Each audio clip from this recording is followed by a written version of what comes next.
Hola, ¿qué tal, estimada maestra? Este es mi proyecto final de la materia de economía, en el cual hablaré acerca de los modelos económicos de los dos sexenios de Enrique Peña Nieto, que abarcó del 2012 al 2018, y el actual presidente Andrés Manuel López Obrador, que abarca desde el 2018 hasta periodos actuales 2021. Así que vamos con la presentación. Y para comenzar, empezaremos por uno de los sexenios más polémicos hasta la fecha. Hablo del sexenio de el expresidente Enrique Peña Nieto. Abarcaremos con él los siguientes puntos: lo que será la economía, inflación, devaluación, deuda externa, importación y exportación, programas sociales, reformas, desarrollo económico. Bien, Enrique Peña Nieto empezó como presidente el 1 de diciembre del año 2012 y culminó su servicio como presidente en el año 2018, específicamente el 30 de noviembre del dicho año. En su economía, de acuerdo con algunos especialistas, siempre va a ser recordado por el impulso de sus reformas estructurales, al igual que tenía un incremento de la deuda pública.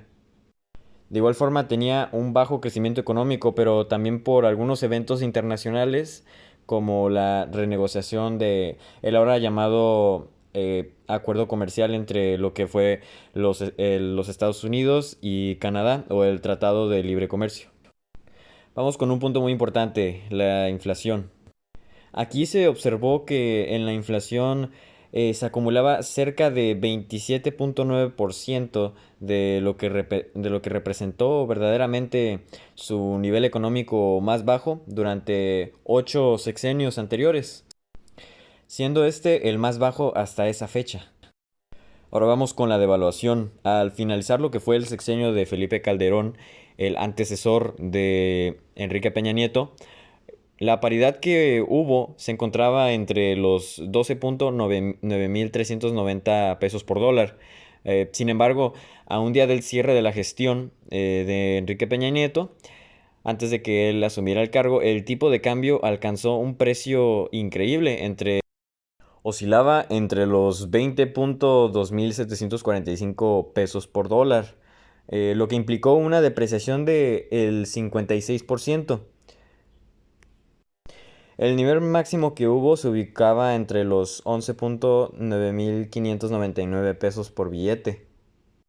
¿Cuándo se alcanzó esto? Bueno, esto se alcanzó el 9 de mayo del año 2013, a unos pocos meses de haber asumido el cargo de la presidencia, cuando había un cierto optimismo por la presentación que había dado él acerca de su programa de infraestructura, que lo dio durante su campaña.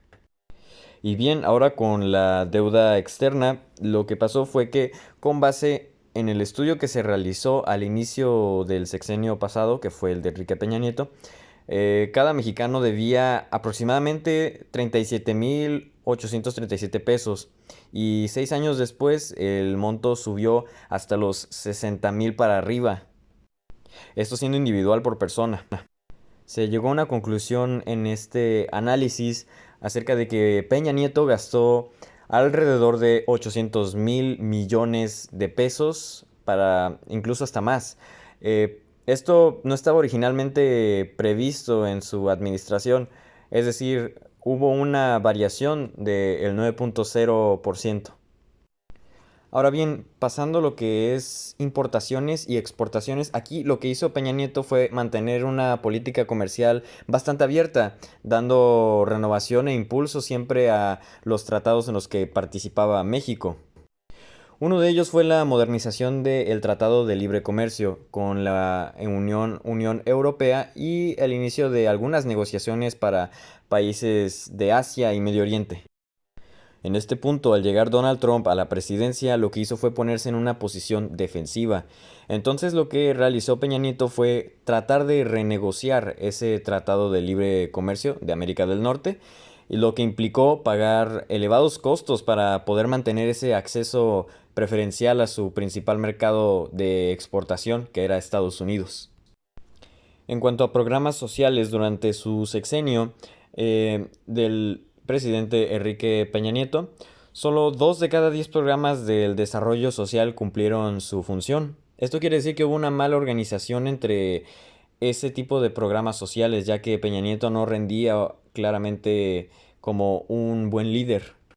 Puso en marcha algunos de estos programas en beneficio de la población, los que fueron más de 5,000 comedores comunitarios, el seguro de vida para las jefas de familia, el programa Próspera, el cual pretendía combatir la pobreza por distintos medios, por distintas maneras de realizar. E incluso implementó la pensión para adultos mayores, que empezaba desde los 65 años en adelante.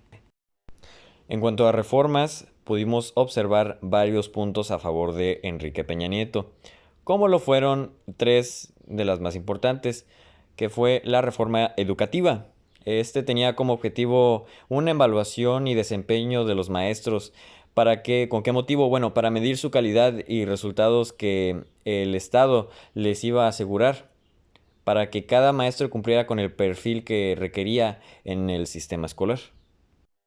Otra de las reformas más importantes fue la reforma en telecomunicaciones. Esta fue bastante innovadora, ya que permitió el acceso universal a Internet. ¿Con qué propósito? Para asegurar la disponibilidad y el acceso de servicios. Se estimaba que antes de que llegara el 2019, se tendría que haber cubierto por completo el Internet del 90% en todo el país. Y por último tenemos la reforma laboral, que esta iba a generar mejores condiciones para que pudieran contratar más fácilmente a jóvenes y a mujeres, brindando así una mejor oportunidad laboral para los jóvenes, para los adultos mayores y para las mujeres. Y por último, durante el desarrollo económico, lo que respecta al desarrollo económico a nivel internacional, fue el mayor éxito de su sexenio, ya que en este punto es donde se firma un nuevo tratado comercial o un nuevo acuerdo comercial con Estados Unidos y Canadá. Sustituyó al Telecán, que fue vigente desde el año 1994 en adelante hasta dicha actualidad. Y aspectos negativos acerca de el desarrollo económico que hubo en este sexenio es que la deuda pública aumentó en un 70%, la inversión bajó un 24% y la devaluación fue casi un aumento del 60%. Todo esto se llevó a cabo en el incremento de 2017, llamado el gasolinazo. Y bien, ahora pasaré a hablar acerca del sexenio actual que tenemos de Andrés Manuel López Obrador. Bien, en cuestiones de economía, en los 3 años iniciales de su mandato se pudieron registrar cierto aumento del 5%, lo que significa que este crecimiento económico durante su sexenio terminará en 2024, pero prácticamente podría ser nulo el aumento. ¿Por qué digo que podría ser nulo el aumento? Ya que debido a la pandemia hubo un descenso muy grande en lo que fue este crecimiento económico que iba en ascenso, ahora fue totalmente en picada.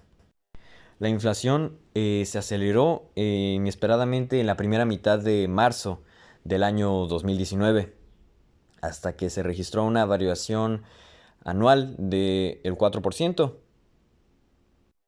que fue hasta la fecha el peor dato desde mayo del 2019. Estos números coinciden bastante con la llegada de la pandemia del COVID-19 al país, llegando a comparar este evento con la Gran Depresión de 1930. Ahora, bien, en la devaluación ha habido bastantes variaciones en lo que es el tipo de cambio. En cada mes del año siempre ha habido un cambio en lo que es esta devaluación de la moneda. El día que el presidente Andrés Manuel López Obrador tomó protesta como presidente actual del país mexicano, el dólar, algunos datos apuntan a que subió el tipo de cambio. Esto ahora a 20 pesos. La moneda mexicana se ubica entre una de las demandas que más han perdido terreno frente al dólar. ¿Y qué refleja esto? Bueno, refleja algo de debilidad en el panorama económico de México. En las importaciones y las exportaciones, la pandemia del coronavirus influyó bastante en todos estos aspectos, incluso en el comercio exterior. Gracias a esta pandemia, el gobierno se había visto en la necesidad de realizar diferentes maniobras arriesgadas para cumplir las metas y alcanzar los objetivos que se tenían propuestos desde un principio, desde el comienzo de la campaña. Para hacerle frente a la pandemia del COVID-19, el presidente Andrés Manuel López Obrador realizó algunas estrategias fundamentales. Esto incluía la eliminación de ciertos aranceles a las importadoras. Dichas empresas como importadoras de acero y aluminio mexicano. Sanciones que vendrían establecidas desde el año 2018, donde tomó protesta como presidente electo de los Estados Unidos mexicanos. En los programas sociales están los siguientes, como el bienestar de las personas adultas mayores, donde aquí no existen estrategias que cubran riesgos por enfermedad o discapacidad. Aquí solamente prevalecen las enfermedades degenerativas como lo son el tipo cardiovascular, diabetes, obesidad, etc. Otro de sus programas más importantes hasta la fecha es el de Jóvenes Construyendo el Futuro, que digamos se podría definir como una deserción escolar al tratarse de un incentivo económico, con ciertos apoyos económicos como las becas, créditos y apoyos directos, pero esto no garantiza que la condición de la vulnerabilidad pueda superarse. Estos programas, en vez de mitigar, no atienden la problemática social, sino que por el contrario limitan los accesos a los derechos.